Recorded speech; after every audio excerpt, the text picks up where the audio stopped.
Hey everybody, today we're doing how to pray the Rosary during Lent.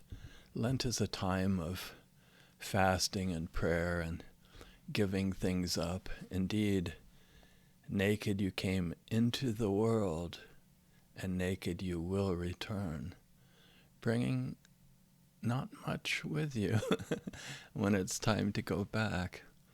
So today I'm going to introduce a way to practice praying the Rosary that you can do without even having a rosary. So this is really like the ultimate kind of bare bones type of prayer without even relying on the rosary beads. Now, of course, there's nothing wrong with the beads. You know, they were given to us and they're to be used as they are. But it is possible to pray the rosary on the fingers of the hands without rosary beads. And I'm going to introduce this really cool way that I like to use during Lent, and also at other times. So here's how you do it. You use both hands. The left hand is the decades hand. And the beginning part of the Rosary is prayed here, of the introduction. And then the first decade is prayed right here. And then the second decade, the third, the fourth, and then the fifth one is prayed back in the original location. So that's all 5 decades. 1, 2, 3, 4, 5 on this left decades hand. The right hand is the counting hand. And we start right here with the Apostles' Creed, and then we do the Our Father in this place. Then we do 3 Hail Marys, 1, 2, 3, and then the Glory Be and the Oh My Jesus right here. And then now we're ready for the first decade. So we actually started in this position, and to do the first decade, nothing changes on this left decade's hand. You just keep the hand in this position. Sorry, my hands tend to shake a lot. But so this is what the left hand is. It's right here. So for the first decade, we do the first mystery, the Our Father, 10 Hail Marys now. 1, 2, 3, 4, 5, 6, 7, 8, 9, 10. The Glory Be and the Oh My Jesus, and now we're ready to do the second decade. So we switch the left decade's hand to this position right here. At the same time that on the right counting hand, the thumb moves to this position. So they arrive. This one arrives at the same time that this one arrives. And I'm just holding my hands up so you can see them.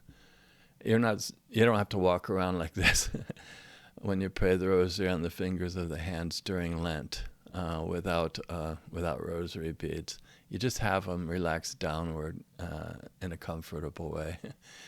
So this is the position for the second decade, which we are doing now. And so in this place we have the second mystery, the Our Father, and now the 10 Hail Marys. I don't remember if I said 12 Hail Marys by accident last time, but it's 10. Sometimes I say that. Anyhow. So 10 Hail Marys, 1, 2, 3, 4, 5, 6, 7, 8, 9, 10. The Glory Be and the Oh My Jesus. Now we're going to do the third decade right there. And then with that hand there, we do the third mystery, the Our Father, the 10 Hail Marys, 1, 2, 3, 4, 5, 6, 7, 8, 9, 10. The Glory Be and the Oh My Jesus. And if I forget what decade we're doing, check this out. I just look at the decades hand and I realize that's the position for the third decade. So that means we just finished the third. And now I know we're doing the fourth one. That's how to keep track. So we're doing the fourth decade now. We change these together so that in the middle of all these changes, there's a way to practice steadily and without leaning. That's the idea, even though the hands may change externally. So for the fourth decade, we do the fourth mystery, the Our Father, the 10 Hail Marys, 1, 2, 3, 4, 5, 6, 7, 8, 9, 10. The Glory Be, the Oh My Jesus. And now we're going to do the fifth decade. So we switch this back to here. It's the same place as in the beginning. And when I do this, I like to think as it was in the beginning, is now, and ever shall be. Kind of like a alpha and omega, like first and last kind of thing. It's pretty cool that the beginning and the ending point are both at the same place. So with the fifth decade, we do the fifth mystery, the Our Father, and then we do the 10 Hail Marys, 1, 2, 3, 4, 5, 6, 7, 8, 9, 10. The Glory Be and the Oh My Jesus. Now we're going to do the Hail Holy Queen. And this left hand just stays as it is for the entire rest of everything that we do. And so we'll do Hail Holy Queen. You can either do it here or here, but I like to do it here. And in that way kind of treat it as if it's got its own separate like medallion, as similar to on a rosary. So we do Hail Holy Queen, and then this is a place here that we do the concluding prayer, Eternal Father, whose only begotten Son by his life, death, and resurrection, So that's a way to pray during Lent when there are a lot of things you give up, maybe something that you've been attached to, maybe smoking, maybe alcohol, something like that. And those, and you can improve your life by doing that. And I kind of don't know if it's a virtue or a vice to want to pray the rosary without the actual beads, You'll have to think about that, but just consider for a minute, are you attached to the physical beads themselves? And if so, it may be interesting during Lent to do an experiment just praying the rosary on the fingers and landmarks of the hands without even having the beads, and just see what that is like. Now, doing the rosary in this way, this is what I like to consider as I do this. You may have heard that scripture that says, where two or more are gathered in my name, there am I in the midst of them. And that commonly means that, where two or more believers are gathered, then God can be in the midst of them in that kind of way. But it's also possible to gather two or more points, to actually use the frame of the human body to set up the equivalent of an old-fashioned scale or yoke or a mystical cross even. Some people have talked about how to use the frame of the human body in worship. Is there a way to do that? And this way, I think it's really advantageous to practice in this way, because you can gather a point on one side and a point on the other, and then through it all, as you pray the rosary, just don't lean. When you think about it, there's like when you don't lean, you're abiding in the place between opposites, between left and right. And if you practice in this way, you're literally not leaning unto your own understanding, right? So you can use the frame of the human body as a reference to know that during practice, the very instant that you start to lean, and then exactly how to bring it back. And you'll know with certainty when you've brought it back. What's interesting about this is there's that concept of missing the mark and not missing the mark. When you don't miss the mark, that's the bullseye. And that's the place that's spot on. And what happens in life is the world is always presenting itself to you in all kinds of ever new combinations, literally combinations that have never, ever happened before from the beginning of the world. I mean, when you think about it, you probably have different food in you than you did this very same time yesterday, right? Your hair may be longer. If you take a deep breath, you'll be breathing in literally a different combination of air particles than you've ever breathed in before.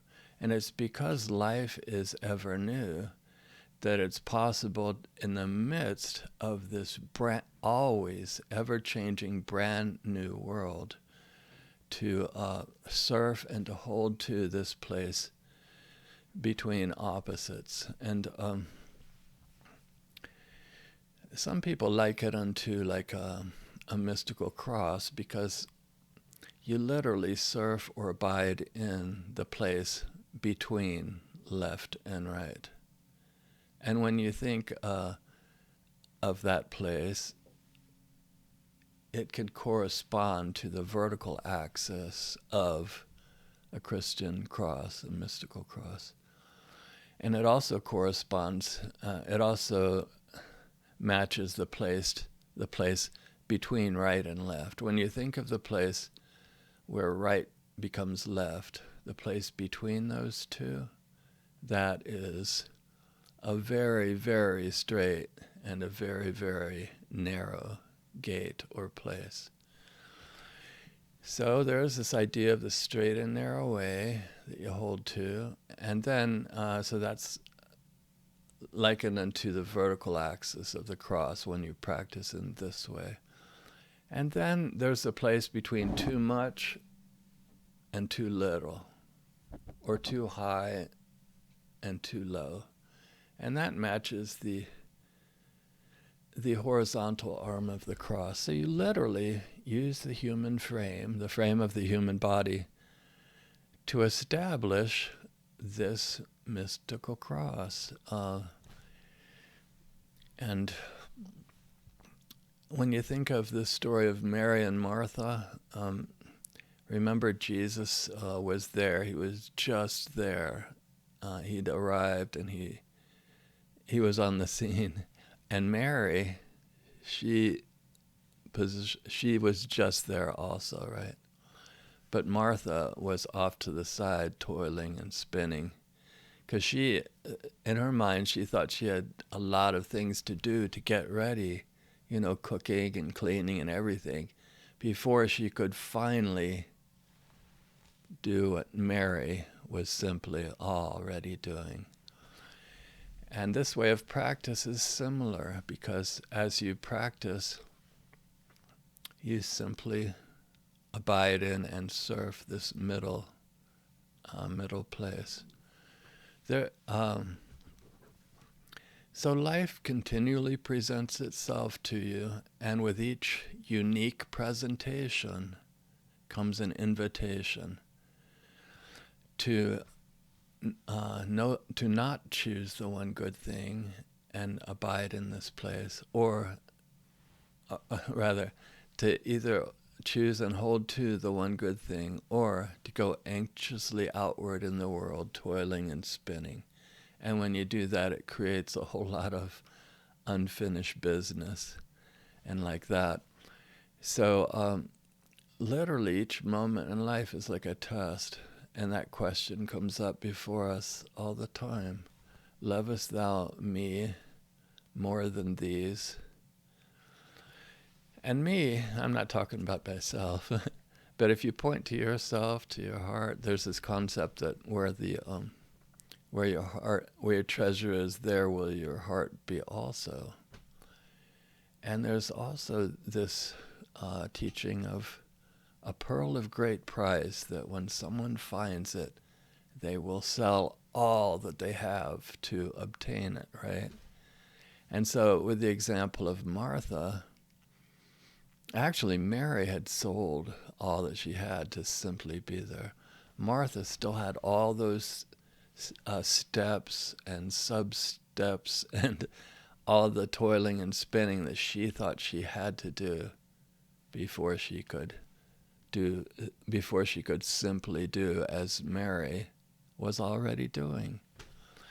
And so that example of sell all that you have for this pearl of great price, in Martha's example, that means to forsake that and simply turn and simply abide in me with all your heart, might, mind, and strength. So that's kind of how that works. And then moment to moment, life is a test of this concept. You can literally practice this way of doing the rosary anytime, any place, as long as it's safe and it makes sense to do that. But it is the constant asking of the question, lovest thou me more than these? Because there are always new I like to think of it as the return of the prodigal expressions of life to which we have the choice to welcome in a balanced way by not leaning, or to mismatch in such a way as to either collide with them or respond in an insufficient way. And either way, either of those two responses, it just generates more unfinished business in this world. But there is one way that doesn't miss the mark. And when you set up the human frame of the human body in this way and pray in the rosary in this way, I like to think of it as an offering to God and to creation, So this place of me, I know a person could think of it in an egotistical way, like it's all about me. But no, I think of it as marking the place within, because, Jesus said it's not low here, not low there, but the kingdom of God is within you. And so this is a way to practice that.